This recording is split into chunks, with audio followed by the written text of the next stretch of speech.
Olá, boa tarde. Estamos começando, né, o encontro de festivais da Quarta Transforma. Infelizmente, a gente teve problemas com o streaming, então estamos gravando esse encontro e vamos subir para o YouTube assim que a gente terminar. A gente está aqui hoje com representações do Modivice, do Sertão Diversidade e da Transforma. Vamos começar então com uma rodada de apresentações de cada festival? Queres começar, Belchior? Ou Cora? Pode ser. Então tá, vamos lá. Oi, gente. É uma alegria estar aqui. Eu acho necessário e importante sempre a gente fazer e criar e oportunizar esses espaços de debate, né? Principalmente essa questão do cinema e a questão também da diversidade, que o tempo inteiro a gente necessita de espaços para debater diversidade em diversos lugares, em diversos territórios, né? Quando a gente amplia isso através das tecnologias, isso é bem importante também. Então, é isso. Eu me chamo Belchior Torres, eu sou natural da cidade de Quixadá, interior do estado do Ceará, que é onde acontece o Sertão de Diversidade. É um festival de cinema que já está na sua terceira edição e a gente está aí nessa luta, nesse movimento para organizar no próximo ano a nossa quarta edição, né, que já deveria ter acontecido, mas em virtude de pandemia e de todas essas questões políticas também, isso não foi possível. E eu acho que a gente vai falar com mais detalhe, né, a respeito de todos esses momentos aí que aconteceram. Eu acho que isso é um reflexo não só do Sertão Diversidade, mas também para os festivais que estão aqui representando. E acho que é isso, né? Eu sou, enfim, também aluno de cinema através da Escola de Cinema do Sertão, que é um espaço em que foi o berçário do Sertão de Diversidade, só para a gente trazer um pouco, dividir um pouco desse contexto histórico de como surgiu o festival. Existe uma escola de cinema aqui que já é muito conhecida por ter muitas produções de cinema desde os anos 60, né? Muitos filmes são rodados aqui por conta desse cenário de sertão, de caatinga. A gente tem uma característica dos monólitos, que são monumentos montanhosos de rochas que são muito utilizados, né, dentro dessa paisagem, dessa questão cinematográfica. Existem algumas séries que, inclusive, está aí em streams bem conhecidos, que foram lançados recentemente, como filmes que foram lançados também recentemente, todos rodados aqui em Quixadá. Quem jogar na internet aí, Quixadá, cinema, ou então Hollywood do Sertão, vai aparecer nossa cidade como referência. E é isso, vamos conversando. Obrigado, Belchior. Passo a palavra para a Cora. Eu estou aqui representando o Modivice, que é a mostra da diversidade sexual de Campinas. A gente fez a 9ª edição esse ano, foi presencial, mas também foi na luta aí. Peço licença, hoje é dia da consciência negra, então peço licença a todo mundo da sociedade, né, para a gente ter essa conversa aqui, enquanto o pessoal está lá resistindo, fazendo as manifestações, né, as caminhadas, as apresentações artísticas. Agradeço pelo pessoal que está lá na luta, e a gente está aqui na conversa, que também não deixa de ser uma resistência, né? E é isso, o Modivice está na 9ª edição, esse ano foi bem mais reduzido, né? Mas eu acho que eu vou esperar as perguntas, então, porque a gente estava conversando um pouquinho antes, aí já tem a ver. Olá, boa tarde. Meu nome é Thomas Dadan, estou representando a Transforma hoje, né? Quarta Transforma, que está ali acontecendo essa semana, né? Com muita intensidade, com muito público, né? Nessa edição que está sendo, digo ali, 80% presencial. A Transforma, ela surge lá em 2018, né? Festival que surge nessa união, nessa parceria entre a Bafo Cultural e a ADE, que é uma ONG puxada pela população trans aqui de Florianópolis. Vamos dar início às perguntas, né? Porque eu acho que também isso vai conduzir muito a apresentação dos festivais, né? Então, eu vou começar com a nossa primeira pergunta. Pensando nesse eixo pandemia, a gente percebeu, né, nessa quarta edição da Transforma, uma diferença gritante de público em relação com a terceira edição. Né? Eu pergunto para vocês como tem sido o processo de retomada de público presencial nos festivais. Vocês seguem apostando no formato híbrido das ações ou estão focando somente em presencial, mais no virtual? E como tem sido o acesso online aos festivais que vocês produzem? né? Como tem sido o acesso de público online, né? Todas as ações e tal. Vamos seguir a mesma sequência de pessoas, pode ser? Ok. Então, gente, com relação ao nosso cenário, né, o Sertão Diversidade, a gente não realizou ainda nesse período, né? Nossa última edição foi em 2009, então foi logo quando começou a pandemia, a gente conseguiu fazer nossa última edição ainda num contexto em que não existia pandemia, e mesmo assim foi num contexto político muito difícil, porque a gente já estava, né, dentro de uma gestão extremamente conservadora, é, é, com muitos cortes de políticas de arte, de cultura, né, sem Ministério da Cultura. Nessa edição, eu lembro, pontualmente, houve uma live do presidente em que ele fazia uma fala em que havia cortado verba, principalmente para a produção de cinema LGBTQIA+.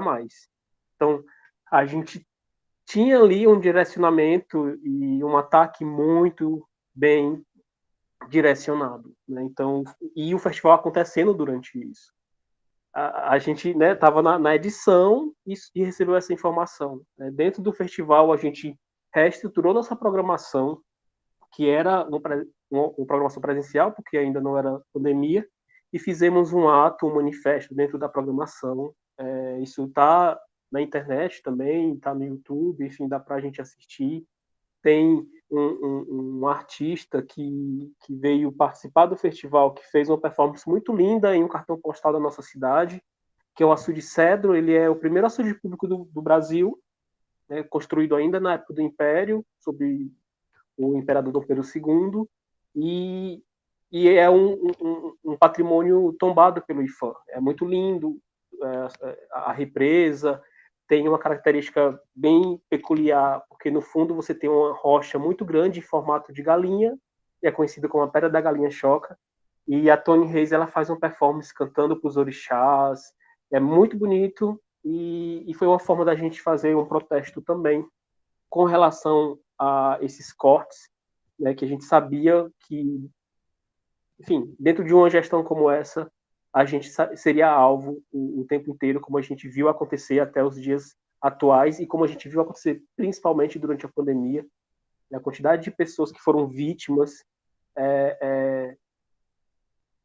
da falta de política pública. Eu não diria nem necessariamente só de uma questão do vírus, porque, enfim, é uma questão que foge do controle de qualquer gestor também, mas a gente via que havia sim uma política de morte, uma necropolítica, e o resultado disso foi uma catástrofe, né? E foi muito lamentável. E pensando diretamente no festival, a gente sofreu de forma muito direta, porque a cabeça do festival teve Covid e veio a óbito, né? E é bem triste dividir isso, não se emocionar também, porque é um querido amigo que a gente perdeu no ano de 2001, por conta que essa pessoa não teve a oportunidade, como outros tiveram, de ser vacinada, né? E que é o Geraldo Cavalcante, falar aqui o nome dele, cineasta.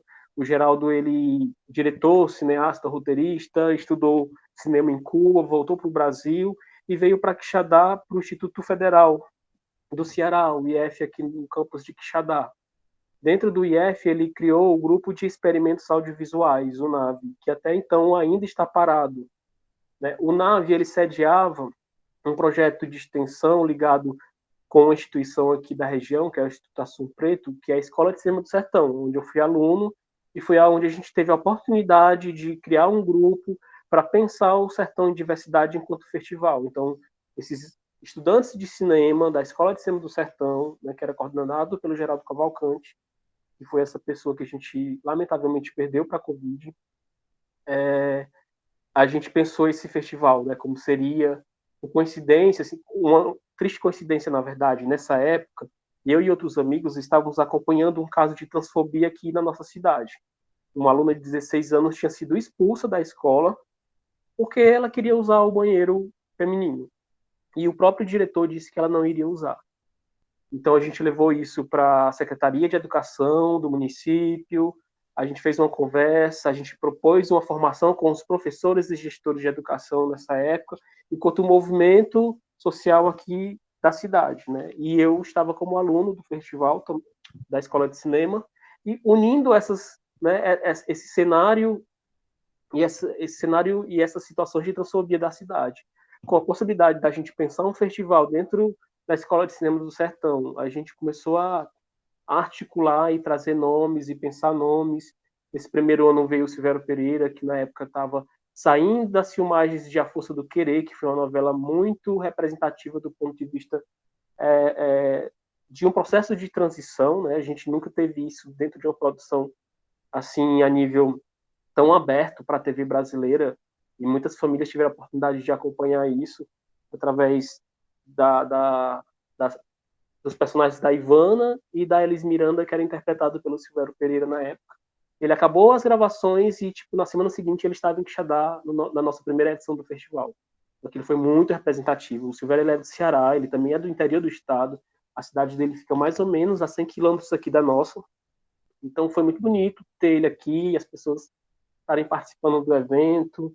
Enfim, foi muito impactante para a cidade de início. A gente fez essa primeira edição numa praça pública, então gerou um certo incômodo. A gente está falando de uma cidade do interior do estado do Ceará.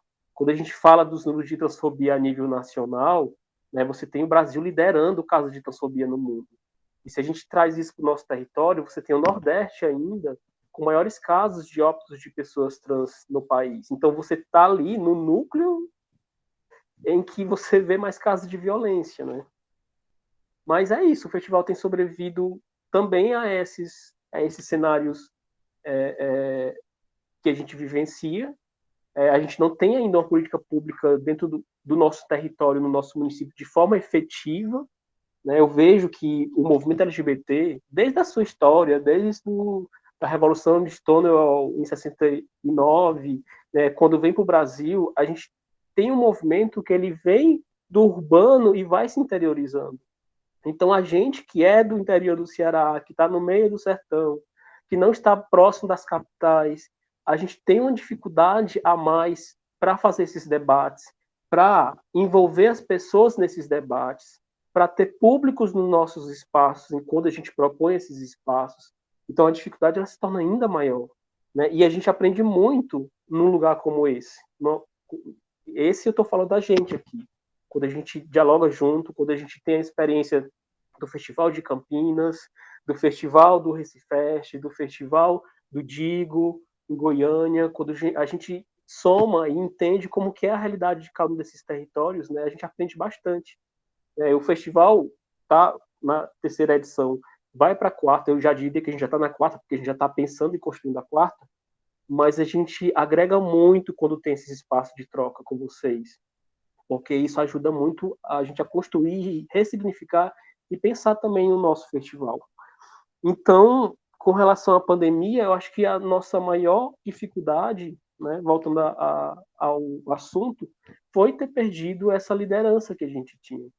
Essa pessoa que ela unia todos esses espaços, tanto o IF enquanto instituição de ensino de educação, né, uma universidade pública, quanto a Assum Preto, a entidade não governamental aqui, né, os espaços culturais daqui do território, como a Casa de Saberes, que é um espaço cultural ligado à Secretaria de Educação, à Secretaria de Cultura do Estado do Ceará, mas o núcleo é aqui na cidade de Quixadá, e o movimento social, né? Essas pessoas que, no caso, eu me coloco como movimento social, foi assim que eu comecei a me articular dentro do festival, que estão interessados em transformar e ressignificar esses espaços dentro da sociedade, dentro do território. E é isso, né? Assim, ainda vamos ver acontecer. A gente teve esse ano uma amostra, né, que foi online, que foi uma amostra com os filmes que já foram exibidos no festival. Foi assim um experimento para a gente pensar como seria fazer esse festival num contexto de pandemia, mas ainda assim não foi um festival, né? E a nossa intenção é que ele aconteça no próximo ano e de forma presencial. Espero que o cenário ele permita que isso aconteça também. É isso. Obrigado, Belchior, por essa palavra para Cora, então. Nossa, contar informação, né? Primeiro, eu sinto muito, né, Belchior, pela perda aí. Foi um de muitas vidas, né? Foi. Bom, tentando voltar aqui para o Modivice, né? Como que foi a diferença do público, né? Do formatos híbridos, né? Que foi a pergunta do público online e para o presencial. Em 2020, a gente fez uma amostra que foi só online, né? Para não deixar de fazer. Também foram com filmes que eram daqui de Campinas, foi uma coisa menor também, então a gente não teve muito como medir a quantidade de público exata, até porque foi uma amostra bem pequena também, então não tem muito essa comparação das outras vezes que a gente fez com Fomento, e não só tinham as sessões de cinema de curta-metragem, tinha de longa-metragem, a gente trazia diretores para fazer debate, fizemos apresentação de teatro, de música, enfim, tinham outras atividades também, né? E aí, na pandemia em 2020, foi só a mostra de curtas-metragens online mesmo. Eu acho que proporcionalmente, se fosse para medir a quantidade de público para uma sessão, talvez tenha sido mais ou menos igual, ou até o online tenha aumentado um pouco, porque estava naquele começo da pandemia, que estava todo mundo ainda consumindo muita coisa online, né? Mas daí esse ano a gente fez, em 2021, agora me fugiu, acho que a gente fez uma sessão só também online, e agora esse ano a gente fez uma presencial, fizemos duas sessões presenciais, a gente sentiu que teve menos público também, porque aí como estava tudo voltando no presencial, mas nem todo mundo estava voltando, né, ainda estava aquela coisa, usa máscara, não usa, então a gente sentiu que foi menos, foi uma quantidade menor de público, mas quem foi bacana, prestigiou, enfim, então foi mais reduzido também.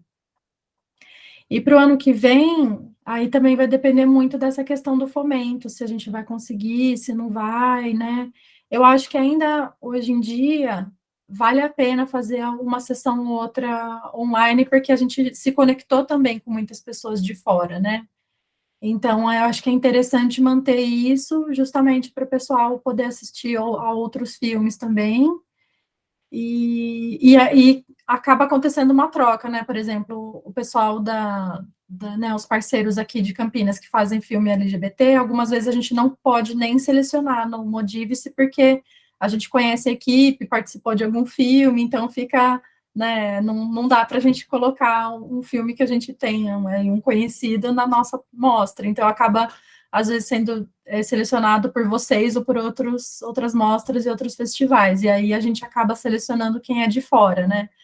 Então, acho que essa troca, assim, ainda vale a pena fazer o online, pelo menos algumas sessões, e o presencial, eu acho que é isso, é o encontro, né, o debate depois, é a gente conseguir, por exemplo, num EJA, né, Educação de Jovens e Adultos, e conversar com pessoas que, com certeza, não assistiriam tipos de filmes que a gente coloca ali, a gente consegue desconstruir um pouquinho mais o preconceito, eles podem perguntar, a gente pode levar alguém, né, que foi diretor do filme, ou ator, alguém que participou, a gente consegue também pegar as pessoas por outras linguagens artísticas, né? Então, alguém que, por exemplo, foi na praça, porque estava num barzinho, e de repente tinha gente ali com uma cantora, e aí a pessoa fica sabendo da mostra por causa do show, e aí acaba indo em outras ações do festival que tem a ver com mais cinema também, né?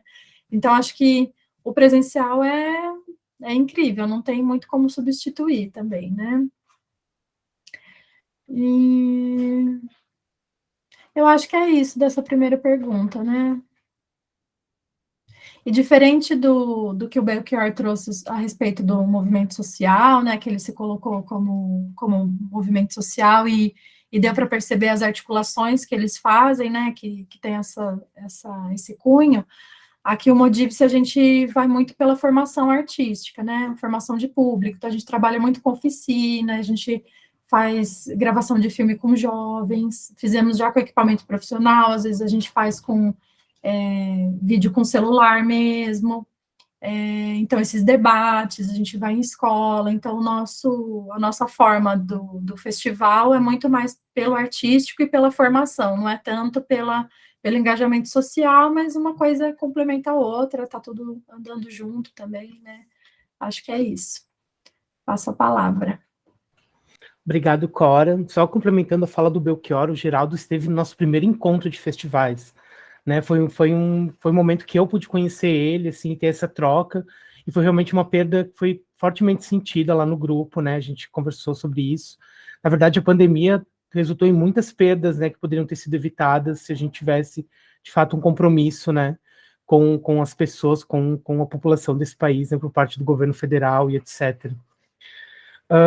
Sobre a pergunta, né, que eu propus, a gente está agora na 4ª edição da Transforma, né, quando a gente realizou a 3ª edição, que teria acontecido em 2020, né, a gente estava no meio da pré-produção quando estourou o boom da pandemia aqui no Brasil, né, então a gente encaixotou todo o nosso espaço de trabalho, voltou para casa, tentou tocar a produção via home office, mas a gente percebeu que não ia ter como seguir com o festival em 2020, né? Tava talvez no pior período da pandemia, né? Sessão brutal de casos, de mortes. Então a gente empacotou todo o festival e segurou ele até 2021, quando a gente realizou em dezembro, né? A gente até teve edição do Encontro de Festivais, né, em dezembro de 2021, a gente conversou um pouco também sobre essa questão da pandemia, né, da realização dos festivais nessa época e tal. E a gente tentou segurar até dezembro, porque a gente queria ter sessões de cinema presencial, porque a Transforma, ela surge desse momento de ocupação da sala de cinema, né? Teve um episódio que é muito simbólico, que é narrado pela Dé, sempre, que houve a sessão de Garota Dinamarquesa aqui em Florianópolis, né, numa sala de cinema comercial, e a Dé, né, que tem tem esse trabalho muito mais incisivo com a população trans e tal, tentou levar as garotas, as meninas trans, para ver o filme, e elas foram barradas na porta do cinema pela segurança do shopping. Então, isso foi meio que um estupim para a gente poder produzir um festival de cinema da diversidade, né? Onde a gente pudesse, de fato, criar um espaço seguro e de acolhimento para pessoas LGBTs e, ao mesmo tempo, ter na tela de cinema a representatividade desses corpos, né? Florianópolis não tem um circuito comercial construído para o cinema da diversidade, né? Um circuito que é muito voltado ainda para filmes hollywoodianos, né? Das narrativas mais clássicas, ainda narrando, né? Uma visão heterocis normativa de mundo, né? Então, a Transforma tem esse estupim, e para a gente é muito importante estar na sala de cinema, ocupar a sala de cinema. Então, a gente fez a 3ª edição, né, com as sessões de curtas, e o restante da programação toda virtual, em formato híbrido. Funcionou para a gente naquela época, mas hoje, sim, eu percebo que ainda tem uma certa resistência hoje para o online, né? Talvez porque a gente tem retomado com mais força as ações presenciais, né, de todos os eventos no geral. Então a gente tem um público meio esvaziado no online, mas eu percebo que das atividades de debate, de trocas e como é um encontro de festivais, tem funcionado muito no online, porque as pessoas não têm acessado presencialmente. As pessoas têm lotado a sala de cinema para ver os filmes, mas os debates que a gente tem proposto no festival, a gente tem tido um público bem esvaziado na sala de cinema. Então, assim, a gente tem percebido que é muito importante apostar nas atividades híbridas do festival, né? A gente poder ter ações que são online, né? E também quando a gente produz um festival cujo nosso orçamento é pequeno, comparado a outros festivais que têm acesso a um aporte maior de recursos, o online acaba facilitando que a gente possa ter esse tipo de troca potente, sabe? A gente está falando com o Belchior, que é lá do Ceará, o Acora, que é de Campinas, né? Então, assim, a gente está tendo essa troca, né, com pessoas de pontos muito diversos do Brasil, né? E, claro, é um interesse nosso que a gente possa, também acredito que dos outros festivais, que a gente possa potencializar esse encontro presencialmente, né, para que a gente possa ter essa rotatividade também de outros produtores de festival em outros festivais de cinema, né, da diversidade, mas no momento de Brasil que a gente vive, onde a gente tem um acesso muito reduzido ao recurso, fomento cultural está, né, num período de acelerado desmonte e tal, e a gente vai falar um pouco mais sobre isso daqui a pouco. Os encontros online têm facilitado essas trocas, né, tem facilitado esses encontros, potencializado. Então, a gente está fazendo essa quarta edição, né, a maioria das ações, acredito que no campo dos 80% das ações têm sido presenciais, mas a gente está com ações também virtuais que têm potencializado ainda mais o festival, né, tem projetado o festival ainda mais a nível nacional, né, como é o caso do nosso encontro aqui, que está acontecendo hoje.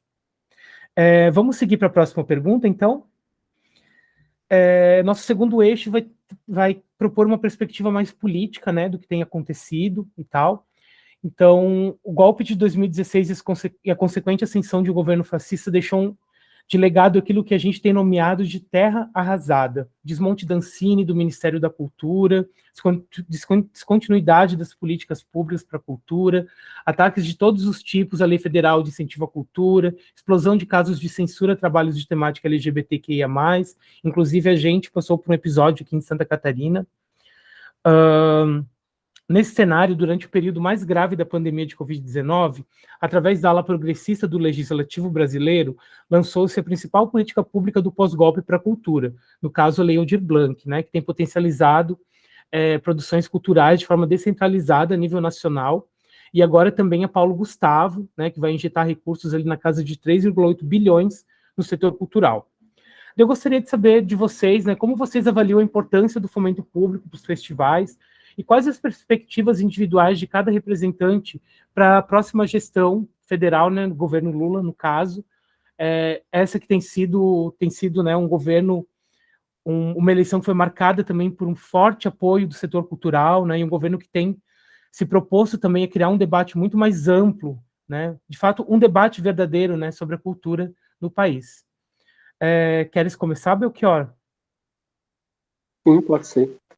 Eu estava lendo aqui a mensagem da Cora falando que a filhinha dela tá vendo TV, tá? Então, bem compreensível, né? Tá aí nessa missão também, e é muito importante, né? Ter todo esse cuidado aí materno.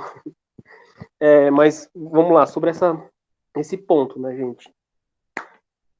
Até, sei lá, né? É engraçado a gente ter que falar sobre isso, né? Porque a gente tem uma disparidade tão grotesca entre uma proposta política em uma outra proposta, e eu não diria nem política, né? A gente está falando de um perfil humanista, para além de uma questão ideológica, para além de uma questão política. A gente está falando de moral, a gente está falando de ética, e um gestor em que no seu primeiro ano ele corta diretamente, ele ataca diretamente o setor cultural, né, as instituições culturais, os povos tradicionais, né, então, e todos os movimentos que representam essa diversidade que é a cultura brasileira, é alguém que não se importa com isso, é alguém que não vai fomentar isso, é alguém que está pouco se lixando, entende, para o que está acontecendo, aliás, nem sabe, nem busca saber o que é que está sendo feito, o que aquilo representa, ou o que aquela atividade X representa naquele território, naquela cidade, naquele lugar. Enfim, estou falando de forma mais genérica, não citando diretamente, né, projetos A, B, C ou D, porque às vezes até para a gente conseguir ser compreensível assim, de forma mais geral, a gente tem que falar dessa forma, né? E claramente você acabar com o Ministério da Cultura, né, foi um sinal com relação a isso. Eu não tenho dúvida, né, porque a gente já teve isso, nós já fomos governados pelo presidente Lula, a gente sabe o que foi a gestão desse presidente, historicamente, eu não estou aqui dizendo que é perfeito, que não tem, né, que não tem questões a serem pontuadas, a serem melhoradas, mas historicamente foi o melhor presidente da história do Brasil, né? Inquestionavelmente. Isso não é só a esquerda que fala, você tem instituições internacionais que fazem essa avaliação, né? E instituições que são comprometidas com a verdade, com informações, e fazem um debate sério, que afirmam isso. Não é à toa que o cara hoje, né, ainda não foi nem empossado, mas já é convidado, já faz mais do que o atual presidente ainda, né? O cara já é convidado para participar de encontros ambientais globais importantes, de encontros com lideranças políticas internacionais importantes. E a gente fica muito feliz e seguro de saber que o nosso presidente, né, é o Lula. E ele foi eleito de forma democrática, embora as pessoas questionem isso ainda. E fazendo até uma reflexão, né, porque eu acho que a gente tem um ponto importante em estar aqui nesse debate, que é a gente está falando sobre cinema, a gente está falando sobre cultura, mas a gente está falando sobre corpos LGBTs, né, QIA+. E esse governo também atacou muito esses corpos, né, desde o início da sua gestão, quando ele acaba com a política de ISTs, né, você tinha um setor específico dentro do Ministério da Saúde que pautavam as políticas de ISTs, né, e ele cortou de forma assim súbita. Quando você acaba com o Conselho Nacional de Políticas LGBT, QIA+, você tinha um conselho que era um espaço de diálogo, era um espaço em que a gestão e a sociedade civil, a nível nacional, pautava o que era importante para a política pública LGBT a nível de país, e aí esse conselho também é acabado, como vários outros conselhos. Então, a gente foi atacado de diversos lados, né, cultural, os nossos corpos, as nossas vivências, a nossa educação, né, os espaços de educação, você vê também a quantidade de gastos, a questão de pesquisas científicas também, a quantidade de políticas que foram também acabadas, né, assim, encerradas dentro de espaços de educação. Então, embora a gente esteja aqui falando sobre essa questão cultural, eu faço questão de fazer essa reflexão pensando em todos esses outros espaços e pautas políticas, porque tudo isso afeta a gente e afeta também a cultura e afeta também aos artistas, né, porque a gente está em todos esses espaços, né? Então, eu fico muito tranquilo, feliz por saber que essas oportunidades, essas políticas públicas, esses conselhos importantes, né, essas políticas de saúde, elas vão ter aí um gestor mais sensível que está disposto a dialogar e a debater isso com a sociedade civil, porque eu acho que isso é algo necessário, né? Você ter esses conselhos de participação social, que poucas pessoas conhecem, inclusive, são espaços de deliberação, né, importantíssimos, em que a sociedade pode colaborar e contribuir e sugerir o que é que ela quer para aquela sua política específica, tanto a nível municipal, a nível estadual, a nível nacional. E parte desses conselhos também foram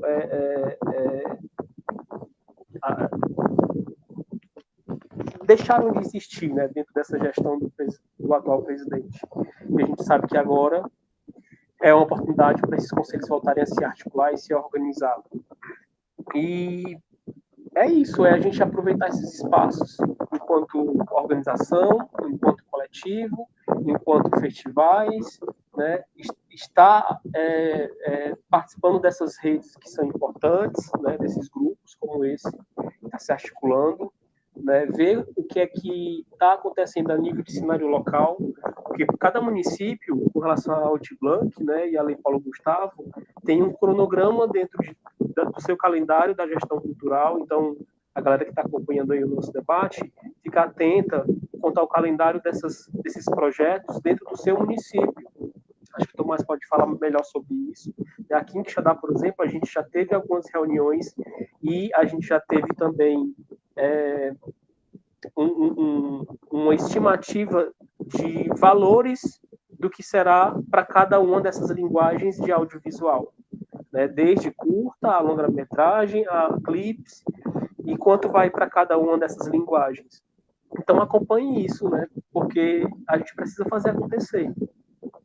E eu acho que é isso, assim, eu dei uma volta, né? Acabei tratando de outras questões, mas acho que é importante porque a gente está falando de uma diversidade que vai além, né, dessa nossa atuação enquanto produção, enquanto artista, né? E eu me sinto muito ameaçado, sabe? Quando eu estava muito assustado com relação a essa eleição, né? Na semana da última semana, no dia antes de sair o resultado, porque isso afeta diretamente a minha existência, a nossa existência. E isso é uma questão de sobrevivência, né? Acho que a gente nunca teve, eu acho, fazer essa última reflexão, não é por acaso que a gente teve todos os adversários do Lula, e aí eu vou citar nomes, a gente às vezes deixa de citar nomes, né? Apoiando ele. Não é uma questão ideológica, né? Você ter Fernando Henrique, você ter a Marina Silva, que novamente se envolveu de forma mais efetiva na campanha dele, né? Liderando ali, e outras pessoas que concorreram com ele até mesmo nessas eleições, que tiveram debate com ele concorrendo, mas que passaram a apoiar no segundo turno. Não é porque simplesmente é uma questão política e está apoiando a figura Lula, não, mas é uma questão muito maior, né? Moral, ética, de valores humanos, e que a gente tem que se preocupar. Um cara que fala que pode bater em filho com jeito afeminado, um cara que fala que errou por ter uma filha mulher e foi uma falha, um cara que debocha de pessoas que estão com problemas respiratórios dentro de um contexto de pandemia, não tem que ser um presidente, né? Não tem que ter cargo público, ele tem que estar em outro lugar. A gente espera que ele esteja no próximo ano. E é isso, gente. Obrigado. Obrigado, Belchior. De fato, é muito importante pontuar todas essas coisas, né? Porque, poxa, foram 6 anos, assim, pensando na derrubada da Dilma, foram 6 anos ali de uma outra perspectiva de governo, de política, né? E a gente tem visto, né, essa terra de fato arrasada, né? O desmonte geral e sistêmico de tudo que foi construído, né? Duras penas, com muita luta, né? Com muita militância e tal.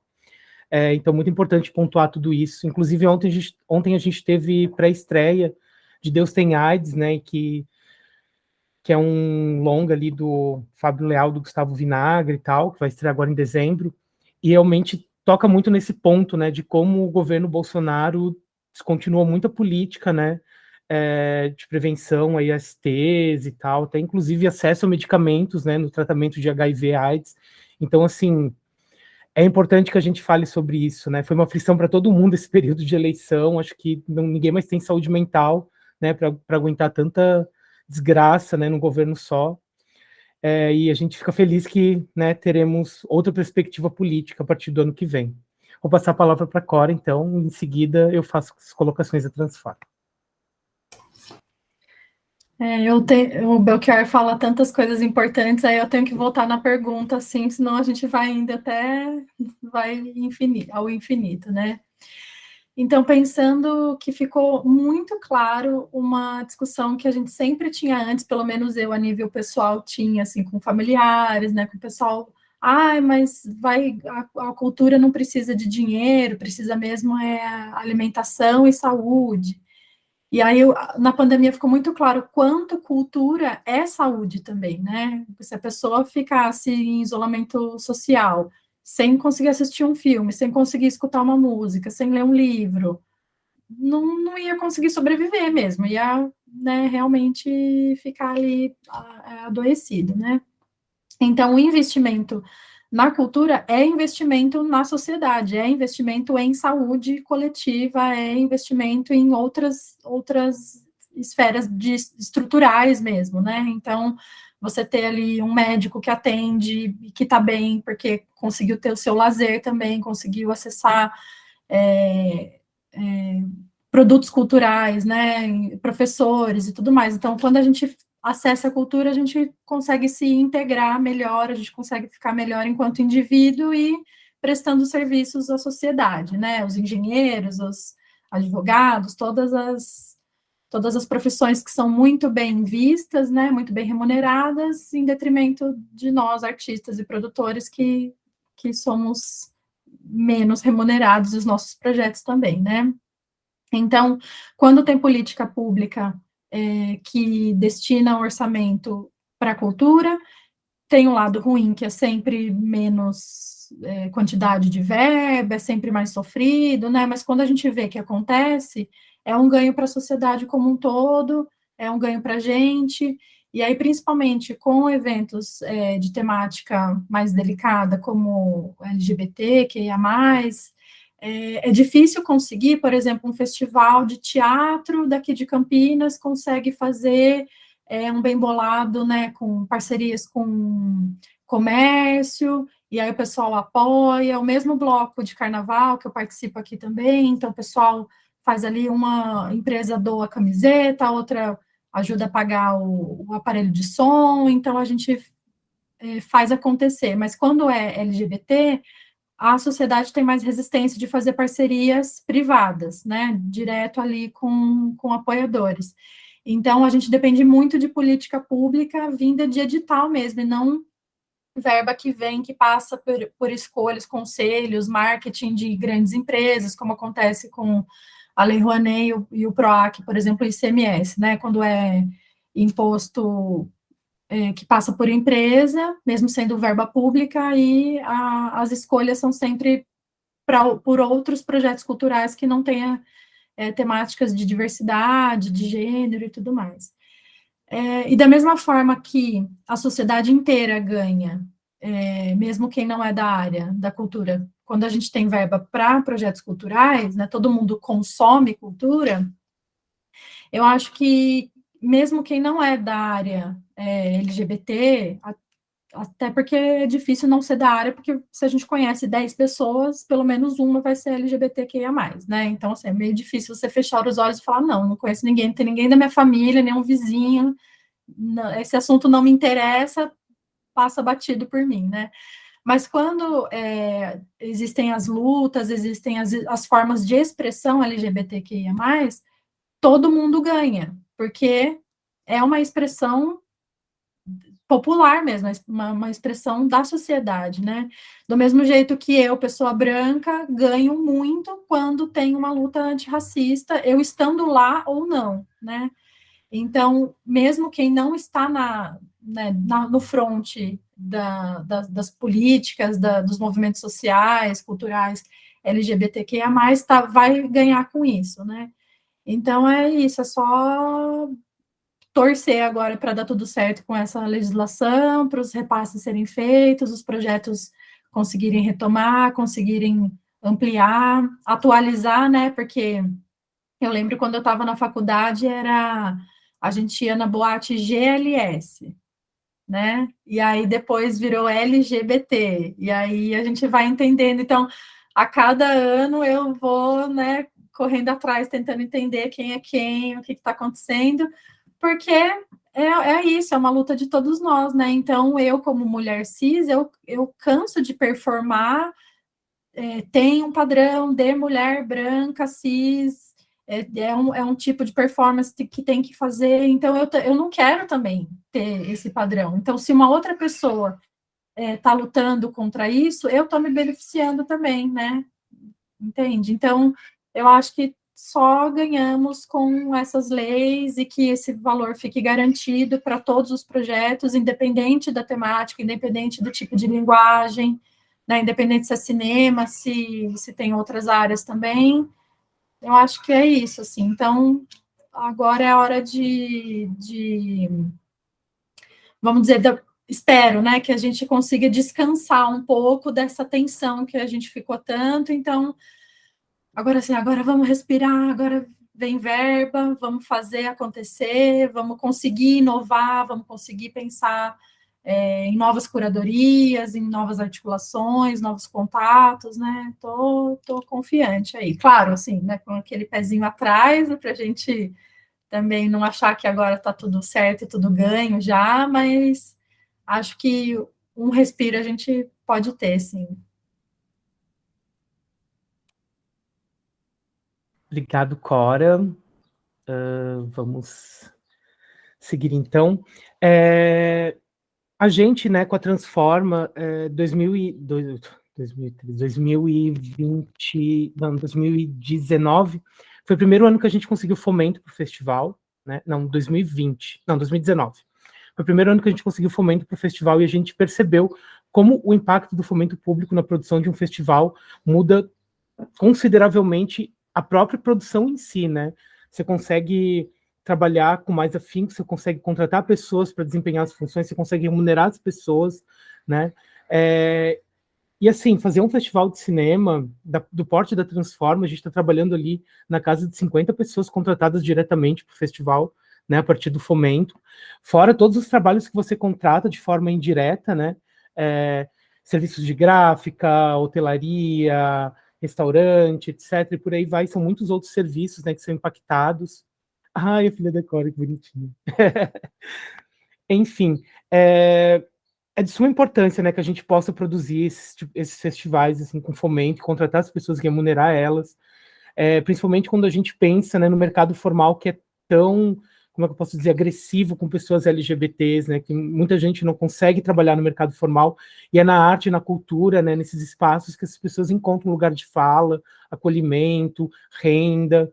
Então, para mim, né, é de suma importância que a gente tenha ali um fomento que seja constante, né, e cada vez maior para o setor. Eu acredito que a Lei Paulo Gustavo, Aldir Blanc já foi, né, um respiro gigantesco para o setor, né, uma lei que surge ali no período de pandemia, que vem justamente para, digamos assim, injetar um fomento, né, para um setor que teve que se paralisar, que foi um dos primeiros que parou, né, justamente porque a gente mexe com o público, a gente aglomera espaços, né, então o setor cultural foi um dos primeiros que parou e foi um dos últimos que retomou, né, então, assim, como que o setor consegue se manter se não tem como girar recursos, né, se não tem como produzir eventos e etc, e justamente movimentar recursos. Então, o Aldir Blanc veio nesse período para tentar, né, dar um respiro para o setor, né, o setor cultural como um todo, e, assim, as consequências da Aldir Blanc a gente tem colhido agora, né, eu estou vendo essa quarta edição da Transforma, e a gente vê, assim, que 80% dos filmes, ou, sei lá, mais, talvez, foram realizados, né, com recursos da Aldir Blanc. Então, você percebe como foi importante também para fomentar um setor, né, para fomentar o cinema da diversidade, né, e não só o cinema da diversidade, né, porque a Aldir Blanc foi muito ampla, ela acessou muitas linhas diferentes, né, então, aqui em Santa Catarina, por exemplo, foi uma das primeiras vezes que a gente teve uma linha de cultura LGBT no edital, né, foi a SC Cultura em Sua Casa, que foi um edital emergencial do governo do estado, né, com verba de gabinete da deputada Luciana Carminati, que é uma das grandes deputadas da cultura, da educação e da cultura aqui de Santa Catarina, do Partido dos Trabalhadores, e logo em seguida o Aldir Blanc também com essa linha de fomento para a cultura LGBT, e agora a gente tem percebido que tem se tornado uma política do governo mesmo do Estado, né? A gente tem visto outros editais, também por conta de uma luta que é nossa, né, que é uma luta que vem da Setorial de Cultura LGBT aqui de Florianópolis, que é uma setorial que também surge na pandemia, justamente para representar as necessidades dos trabalhadores da cultura LGBTQIAP+. Então, né, a gente tem colhido frutos nisso, frutos muito bons, sabe? A gente tem visto uma semente que a gente plantou que está aí germinando, crescendo e trazendo resultados. E agora com a Paulo Gustavo, né, se a gente parar para pensar, só em Santa Catarina, o que vem para o governo do estado de Santa Catarina é 1,9 milhões que vai ser injetado para festivais, somente para festivais de cinema. Então, assim, vai potencializar muito festival que não está acontecendo há muito tempo aqui em Santa Catarina. Né? Para além da Transforma, a gente tem também aqui em Santa Catarina, mostra uma câmera na mão Sapatão, né, que é tocado pelo coletivo Mudiá, em parceria com a Letícia, esqueci o sobrenome dela, que é realizadora audiovisual da Black Sheep Filmes. Então, assim, tem outros trabalhos acontecendo, né, também a respeito do cinema da diversidade aqui no estado, que não estão acontecendo por falta de fomento, né, que agora a gente vai conseguir ver voltar a acontecer, né. Sobre a gestão Lula, né, para mim não tem, para mim está muito compreensível que vai ser uma gestão voltada para a cultura, né, teve uma construção muito forte do setor cultural junto com o ex-presidente Lula, que agora vai ser presidente Lula novamente a partir do dia 1º de janeiro. Então, assim, vai ser uma gestão, eu acredito que compromissada com a cultura, né? Pelo menos a gente vai conseguir respirar um pouco, né? Vai conseguir ter uma perspectiva, a gente vai ter um ministério novamente ativo, né? E eu espero que a gente possa voltar a ver aquelas linhas de fomento que a gente tinha lá no governo Dilma, de cultura LGBT, por exemplo, né, editais a nível federal voltados para a produção cultural LGBT. E eu espero também que, por outro lado, a gente perceba aí uma diminuição, né, nos casos de censura, né, porque esses casos de censura têm pipocado muito fortemente, né, no Brasil. Há trabalhos, né, que têm perspectiva de cultura LGBT, cultura negra, etc. A gente tem visto ali muitos casos de censura. Eu não sei se vai cessar completamente, porque, assim, é Lula ali num mar de conservadores, né? Então, tem muita coisa, assim, Santa Catarina também a gente está em mãos meio perversas, né? A gente elegeu um governo, infelizmente, aliado ao bolsonarismo, né? Eu não, porque eu não votei, né? Mas eu fui no outro lado. Mas, assim, 70% do estado votou nessa pessoa. Então, assim, Santa Catarina está compromissado ainda com o bolsonarismo muito fortemente. Então, acredito que a gente vai ter ali o federal, né, tomando uma linha de frente. Aqui em Santa Catarina, acredito que o estadual vai dar uma recuada, infelizmente, né? Mas, assim, a gente ainda consegue ter um equilíbrio, digamos assim, né? Para concluir, então, o nosso encontro, eu gostaria de propor uma última pergunta, né? Eu queria saber de vocês, como vocês avaliam a nossa rede, né, a rede brasileira de festivais de cinema e mostras, de cinema de gênero e LGBTQIA+, para a formulação de políticas públicas, né, a nível federal, né, e também para instigar esses festivais a acontecerem com mais força e propor novos festivais, né, de cinema, etc. Como vocês avaliam a importância da nossa rede? Belchior, passo a palavra para você. É super necessário, né? Eu acho que eu até já pontuei isso, o quanto que o próprio Festival Sertão Diversidade aqui, a gente aprende a partir dessas trocas, né? De ver o que está acontecendo nos festivais, né? Por exemplo, nós começamos muito alinhado e dialogando com o Forable, que é o Festival de Fortaleza, né? Que acontece aqui na capital do Ceará. Então, o Forable é um parceirão do Sertão Diversidade.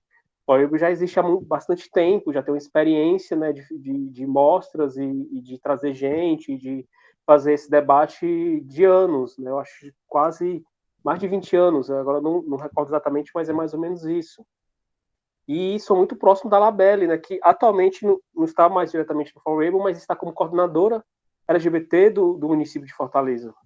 Então, sempre está nessa luta, sempre está construindo essas pautas, né, esses debates, né, seja onde for o espaço onde ela esteja, e sempre foi uma parceira, né? Quando a gente, antes das edições do festival, dessas 3 edições que a gente realizou, a gente tem uma mostra itinerante que acontece um pouco antes nas escolas aqui da região e também em algumas cidades aqui da região do Sertão Central, como a gente chama a nossa macro-região aqui.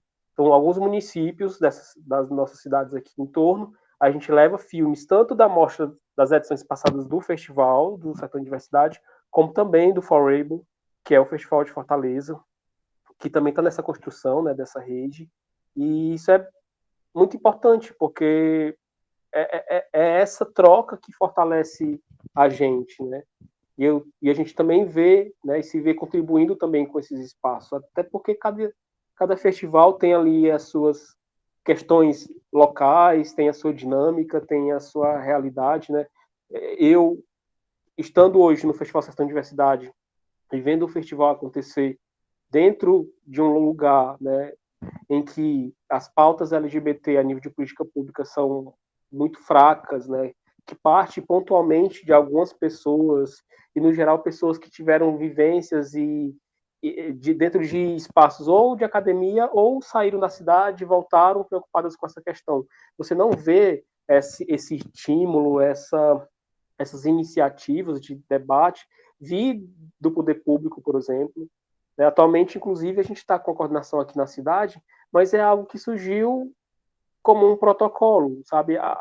O prefeito, que inclusive na sua campanha, né, bolsonarista, super aprovou, apoiou aí a reeleição do presidente, e você não vê a coisa acontecer, né? Você não tem uma pesquisa de fato sobre o índice de violência aos corpos LGBT na cidade, você não vê como é que está a questão da empregabilidade, a questão da segurança pública, enfim, você não tem esses índices levantados, você vê basicamente pessoas LGBT dentro de uma pauta específica, né, no geral botam para fazer eventos X, né, e assim, e que já entra dentro de uma questão muito de estereótipo, sabe? Como se pessoas LGBT tivessem só que organizar evento X, Y, e não é por aí. Né? Tentaram fazer uma parada, mas a coisa foi muito fracassada também aqui na cidade. Você não vê um propósito. Né? A parada ela não surgiu do nada. As paradas a nível mundial não surgiram do nada. Tem uma demanda social importantíssima, né, para se organizar. Né? Ela não é um evento que caiu. Acho que as pessoas que não estão envolvidas nesses debates, elas têm a impressão que é apenas uma questão festiva, né, uma micareta fora de época, alguma coisa disso. Não é à toa que a gente escuta, inclusive, esse tipo de discurso. Mas não tem ideia de quem está nessa luta ou quem sofre essas violências diariamente, a necessidade e a representação que é um evento como uma parada da diversidade, seja qual for a cidade onde ela aconteça. Então, contextualizar isso é importante, né? Fazer esse evento aleatoriamente e nem falar por que é que ele está acontecendo, aí não dá. Né? Que foi o que a gente viu acontecer aqui em Quixadá, e aí uma reflexão que a gente pode fazer também, o quanto que as questões LGBT hoje, elas estão sendo deturpadas também, dentro de uma tentativa de encaixar uma política para parecer mais aceitável, como também essa questão do movimento negro, né, de querer colocar uma representação que não tem alinhamento nenhum com a construção de fato dos movimentos, movimentos de mulheres, movimentos indígenas. Você viu isso né, no atual presidente, né, quem está hoje à frente da Associação Palmares, quem está à frente hoje de espaços, como o Ministério das Mulheres.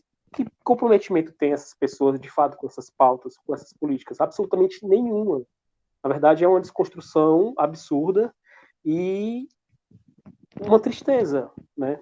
Enfim, mas voltando, né, eu sempre sou um pouco disperso, né? É muito importante que a gente esteja nessas construções, né? O Geraldo, inclusive, eu acho que o Thomas deve conhecer, ou estava também, já que você mencionou que o Geraldo esteve no primeiro encontro, era na rede de cinema latino-americano e caribenho também, né? Que é uma rede bem interessante. Eu não tenho tanta informação a respeito, porque eu não participei. O Geraldo era que representava o festival dentro dessa rede também, que já trazia, né, outras pessoas de outros países aqui da nossa América do Sul, né? E esse encontro também acontecia em outros países, como também ele estava dialogando com o pessoal de uma escola de cinema de Cuba, que foi onde ele estudou, e que ele trouxe também o diretor dessa escola na nossa última edição do festival, que foi em 2019. Então, assim, tudo isso fortalece muito, né? Isso também projeta os nossos projetos, né? Pode ser redundante isso, mas leva os nossos projetos para outros territórios, né? A gente passa a ser visto em outros territórios. Hoje eu já estou conhecendo a Core, e a gente já está conversando, né? E eu estou entendendo um pouco mais sobre o festival que acontece em Campinas, né? Foi através de um debate como esse que eu conheci melhor o Festival Digo, de Goiânia, e passei a conversar com o Cristiano, que é uma pessoa queridíssima e que tem uma bagagem também muito rica com relação à realização de festivais, como o pessoal do Recifest. Então, é necessário que a gente se fortaleça nesses lugares, até porque não é fácil construir cada um dos nossos eventos. Então, quando a gente se alinha, quando a gente dialoga, quando a gente entende um pouco daquele edital, como é que vai ser naquele ano, porque de ano para ano a coisa vai mudando também, a gente se ajuda, se fortalece, a coisa acontece de forma mais brilhante e mais linda do que já é. Então, estou à disposição, vamos somando, né? O Festival Sertão de Diversidade também está aqui. Eu só queria pontuar umas coisas do festival, para encerrar, e dentro do festival a gente tem também atividades culturais, a gente tem a Mostra do Minuto, que é um festivalzinho de 1 minuto só para realizadores aqui de Quixadá mesmo, né, e para as escolas públicas aqui do município de Quixadá, mas é um festival, né, que é internacional, que tem a mostra maior, ela tem filmes de vários outros lugares, e a gente tem também a residência de roteiros, que foram as 2 últimas edições, com Bertrand Lira, que é um professor e cineasta, e é muito rico porque a gente reserva um espaço numa área mais afastada, mais de natureza, para a galera pensar, debater, construir seus roteiros, e a gente tenta, no final disso, ter um recurso ali que possa estar ajudando a realizar aquele roteiro, a concretizar aquele roteiro, isso também é bem interessante. A gente tem já teve oficinas de drag, já teve oficinas de grafite, inclusive resultou num debate, uma discussão a nível de política municipal, um vereador se incomodou com grafite, porque tinha um corpo trans grafitado na parede de um centro cultural de Quixadá, e ele quis ir lá com a tinta e passar. Esse vereador, inclusive, negacionista, não se vacinou e faleceu de Covid, aqui da nossa cidade. Enfim, né, muita coisa, né, para a gente estar debatendo. Mas agradecer a oportunidade de estar aqui, fazendo essa fala, dividindo um pouco do que é o Festival Sertão Diversidade. Agradecer a Michele Maciel, que é nossa colega também que construiu o festival, nomes que poderiam estar aqui também fazendo essa fala, mas que estão construindo outras agendas, inclusive com relação ao Dia da Consciência Negra, que está tendo uma programação que está acontecendo desde o dia 16 aqui em Quixadá e se encerra hoje, e ela está à frente disso também. Um abraço para ela, para o Adriano Souza, que é outro parceiro do Festival Sertão Diversidade, e a galera do IF, né, que era onde existia o NAVE, ainda está lá, mas ainda está sem coordenação, mas a gente acredita que em breve vai ter uma coordenação e a gente vai conseguir aí tocar o Festival Sertão Diversidade para o próximo ano. Obrigado, gente. Um grande abraço a todos. Maravilha, obrigado, Belchior. Vou passar a palavra então para a Cora. Vamos. Ups. Olha, acho que o Belchior já falou tudo, né? Da importância das trocas, da gente se fortalecer, enfim. E aí só o que me veio foi uma questão bem prática, assim, de como que a rede pode fortalecer as políticas públicas mesmo, né? Daquilo que eu falei, da dificuldade da temática LGBTQIA+, ter fomento do setor privado e precisar, de fato, do fomento de políticas públicas. Então, por exemplo, eu vou falar daqui de São Paulo, né, do PROAC, que é do estado de São Paulo. Quando você é um proponente ou um projeto, quando ele é contemplado num ano, no ano seguinte eles fizeram uma regra que não poderia ser contemplado para poder ampliar e outros proponentes que ainda não entraram serem premiados e serem contemplados no PROAC, o que entendemos que é uma forma de fazer essa rotatividade de projetos e proponentes, não ganhar sempre o mesmo, né? Mas para festival, para mostra, isso não adianta, porque aí você fica um ano, você tem fomento, no ano que vem não tem. Aí, às vezes, consegue um outro tipo de parceria, às vezes não consegue. Então, é isso, a gente está nessa 9ª edição e, em alguns momentos, a gente teve verba para fazer uma mostra decente, remunerando todo mundo, fazendo contratações que são importantíssimas, como, né, vocês citaram também, né, o giro financeiro também é importante para o setor cultural, e aí no outro ano não tem. Então, eu acredito, assim, que a rede aqui pode fortalecer isso. Eu falo assim, olha, esse segmento LGBTQIA+, não pode concorrer com outras esferas do setor cultural, porque, por exemplo, um teatro que tem ator e atriz famosa não vai ganhar, né? Tem uma projeção ali de conseguir patrocínio que a gente não tem. Então, a gente se fortalecer nesse nível também econômico, né? Assim, olha, tem que ter fomento todo ano, festival tem que ter todo ano, não dá para ficar assim pulando um ano, outro faz online, outro não faz, outro é só voluntariado da equipe, não dá. Então, acho que a gente precisa se fortalecer para além das trocas, para além de tudo isso que o Belchior falou, dessa questão econômica mesmo. Vão bater um palmo aqui para mim, gente. E agradecendo também, né, o Transforma, vocês aí pelo convite, pelas trocas, né, pelas realizações. Muito grata. Obrigado, Cora. Eu acho que vocês trouxeram os pontos ali centrais, né, do que a gente queria mesmo propor com essa pergunta e tal.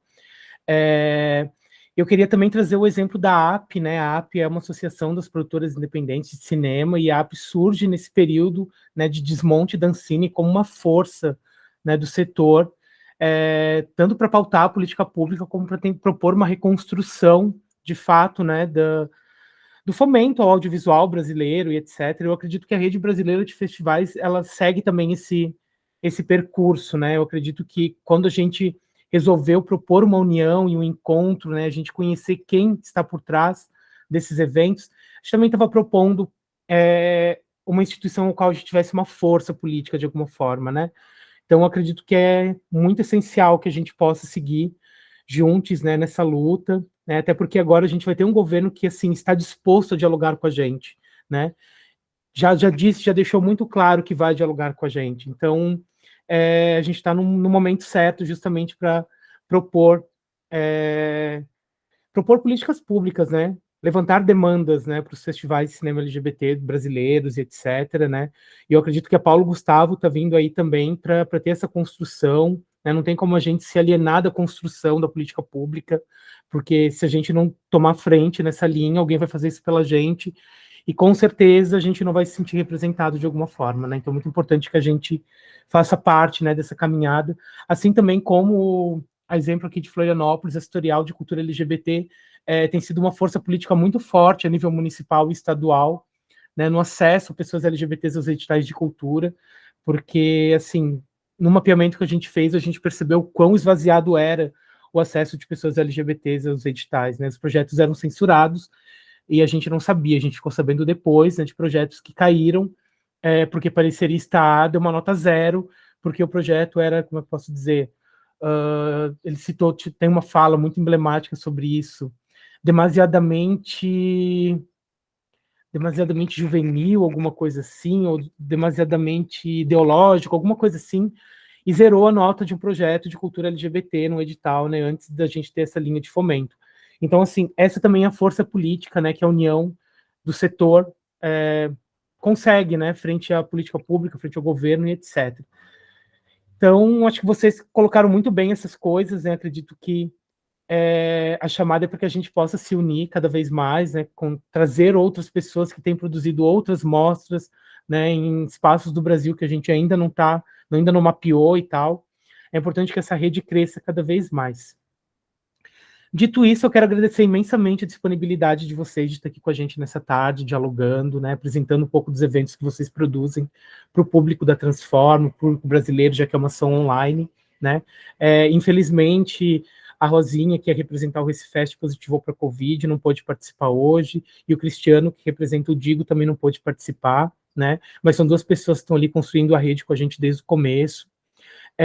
E antes de encerrar aqui nossa videochamada, né, nosso streaming, que vai ser um streaming, porque eu vou subir para o YouTube logo menos, né, peço desculpas ao público, infelizmente não deu para transmitir ao vivo.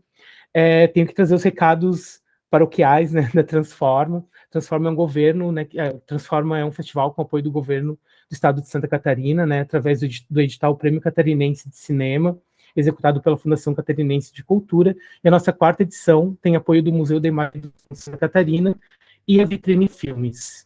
Dito isso, vamos fazer uma rodada rapidinha ali, uma fala rapidinha de despedida, pode ser?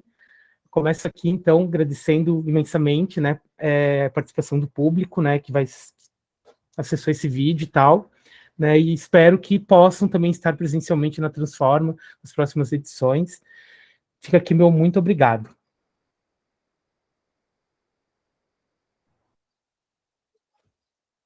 Tchau, tchau, pessoal.